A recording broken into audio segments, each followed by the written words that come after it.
Hello, my name is Dr. Max Morris. I'm a lecturer in criminology and I very recently joined the School of History, Philosophy and Culture at Oxford Brookes University. So I'm very pleased to be giving my first presentation at the symposium on this new paper that I'm developing, The Economics of Exclusion, an autoethnography of disability as bureaucratic dystopia before, during and after the pandemic. It's worth saying that I'm relatively new to autoethnography as a method. So I actually only published my first autoethnographic paper 6 months ago. And this was for a special issue of Culture, Health and Sexuality, focusing on comparisons between HIV and COVID-19. So in that paper, I drew on what I referred to as my digital diary, which is really a scattered collection of thoughts, things I've posted on social media, as well as my own notes that I've been keeping on my phone. And I did that to explore the various ways in which both viruses have been constructed within media discourses, as well as the broader political discourses which shape that narrative. It drew on my own experiences of talking to the media about living with HIV and linking that with the COVID-19 context within which we find ourselves. And this presentation is really my first attempt to build on that work and develop something new. So to give you some examples of the kinds of things that I wrote about in that paper, you can see here, this was the first thing that I wrote about my experiences with HIV, was actually for the Guardian's Academics Anonymous series. And you can see the title, When I Admitted I Was HIV Positive, My Fellow Academics Excluded Me. They say never read the comments, but actually somebody had something really insightful to say on this, which was they commented that the author said that he disclosed his HIV status, but the headline writers translate that to he admitted. One admits to a crime, not to an illness. So for me, that's what I mean when I talk about the political, moral and media discourses that we construct around different viruses. But actually the main area in which I've contributed to media discussions is around the partner study. So my partner Alex and I, you can see us pictured there on BBC News, we were in the partner study which proved that when someone is on effective treatment, as I am, not only can we have an average life expectancy, but also we literally cannot pass the virus on. So what I'm also thinking about in this paper is what is it that continues to feed into stigma around certain viruses. And then finally, I also talked about an article I wrote for Metro for their Labels series. And again, here I challenge some of those kind of moralizing discourses of recklessness and risk associated with HIV. But I wanted to share this because the paper also allowed for some space for some creativity. So I included this image here of me wearing my pearl necklace, as I called it, made out of antiretroviral medications, probably more expensive than real pearls. And as well as the logo that I wore on my crop top, which you can see on the top right hand side, and a graphic designer created this more high resolution image of, which I later ended up calling the biopower flower, a nod not only to Michel Foucault as the key theorist that I draw on, but also artists like Robert Mapplethorpe, Derek Jarman and others. Alongside art, I also drew on literary theory to make sense of the ways in which monsters and metaphors have been used to understand viral pandemics. So, for example, in his autoethnography of testing positive for HIV, Willis drew on the imagery of the Alien film to understand his own discomfort at what was going on in his body, the kind of thing that the medications that we now take prevent. In the context of COVID-19, I argued that if the body horror metaphor of choice for HIV was an alien, for COVID-19 it might have been a werewolf. The only weapon which can stop this mythical monster is a silver bullet, a phrase which has come to represent magically simple solutions to the complex problem. I also note that media analysts have drawn attention to the way in which vampires have often been used to shore up disgust and hatred for the deviant, especially in the context of sexually transmitted diseases.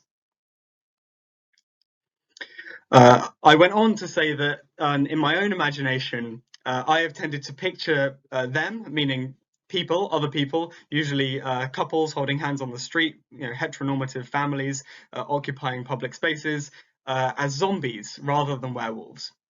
They can't bite you if they have a mask on or are at least 2 meters away.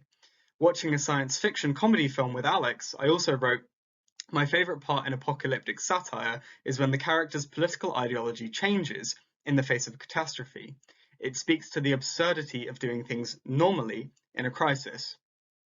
This mix of horror metaphors, alien, vampire, werewolf, zombie, may be a feature of the pop culture references which saturate my mind. But the argument proposed by Susan Sontag is that metaphors are both necessary for making sense of medical information and distort perceptions of existing medical solutions, whether in the form of HIV antiretroviral medication or COVID-19 vaccinations. So in this paper, I want to move away from the genre of horror and towards the closely related genres of science fiction and dystopia. And I think it's worth noting that this is all happening within the context which might be considered dystopian in a broader sense. You know, we're living with the reality of climate change, we're living with global pandemics, alongside other existential fears. And that's the kind of lens through which I think many of us are trying to interpret our own experiences. I should also say that I am a huge fan of this genre, so I've got a few examples here of the types of texts that I'm looking to draw on to develop some of my ideas on this topic. But I think perhaps chief among them is that of Franz Kafka. So Kafkaesque is probably a term which I would use to characterize my own experiences of dealing with these systems as a disabled person. And of course, I don't want to gloss over these other examples, which are brilliant examples, but I'm hoping to maybe some of the feedback I can get from you is to kind of share some other examples of great dystopian fiction and narrative that could shape the way that I work on this project. I thought I might give you 4 examples of what I mean when I'm talking about bureaucratic dystopia in the context of disability. So the first of these was in July 2018. The bank called to ask why my accounts were closing, and I said I had a major health diagnosis. A few weeks later, I began to receive threatening debt collection letters. I messaged the bank on Twitter to explain again that my temporary financial difficulties were due to health problems. Although I didn't say what the diagnosis was, the bank failed to take note of my vulnerability. Despite attempting to pay them back, the bank refused to engage with me directly. And the Financial Ombudsman Service ignored all this evidence that I'd been gathering, so the bank has been left completely unaccountable. In May 2021, I said to the National AIDS Trust, it's made the disability so much worse. It seems unfair, it seems cruel. In August 2020, I had my second assessment for personal independence payment, a disability benefit, conducted by Atos Healthcare, a private company for the Department for Work and Pensions. During the telephone assessment, I had very severe hypoglycemia, or low blood sugar, and began slurring words. I was unable to answer questions, repeatedly saying, I don't understand, don't know what's going on. The report came back 10 days later and said there's no evidence that Dr. Morris's disability affects his ability to carry out daily activities. I've been waiting for a year now for a tribunal to overturn that decision, as they did 3 years previously. More recently, in October 2021, in the process of applying for life insurance, which is already a very expensive and drawn-out process for those of us with underlying conditions, the administrators at my doctor's surgery accidentally emailed my name, address, and sensitive medical information to another patient. When they called me to notify me of the data breach, they tried to downplay the situation, saying, don't worry, it was just sent to another medical professional. I replied, that's not much consolation. I spend so much time in hospitals and doctor surgeries that I have no idea if I'll bump into this person. You probably wouldn't know, having not experienced it, but actually we do face quite a lot of discrimination and stigma within the NHS as people living with HIV.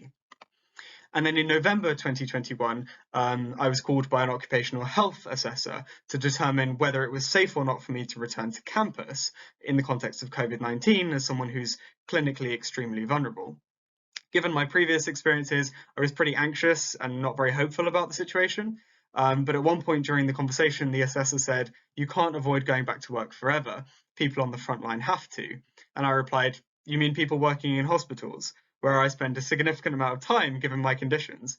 That's nothing like my workplace. At another point, the assessor said, "There's nothing I can do. The government has ended the shielding program." So I asked, well, then what was the point of the assessment? They had no response.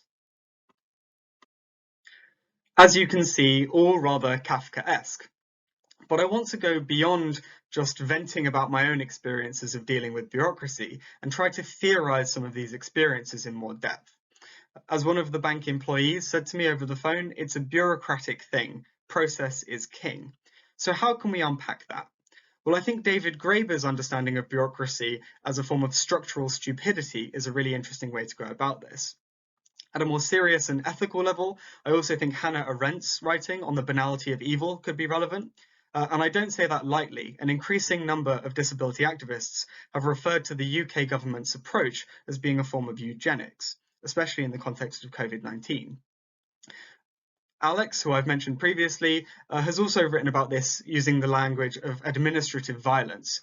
And he actually wrote about my experiences with the DWP for a piece in The Conversation.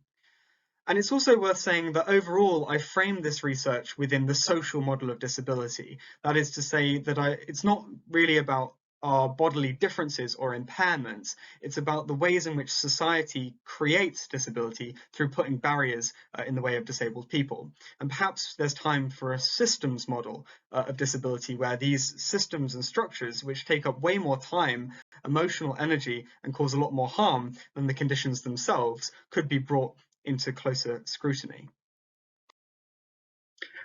Finally, why am I drawing on dystopia to make sense of these experiences? Well, in my view, although dystopia is a form of fiction, much of its appeal to audiences lies in identifying real-world injustices, developing empathy with characters as they attempt to escape or survive inhuman circumstances. In this presentation, I've reflected on how such narratives may be used to exist in, but also to make sense of, a world where disabled people are treated as lesser beings within systems of class stratification and eugenicist neglect. As I am relatively new to autoethnography, I would really welcome any thoughts and feedback that you might have on this paper and future directions to take it in. And if you want to find me, I'm on Twitter at Max_Morris.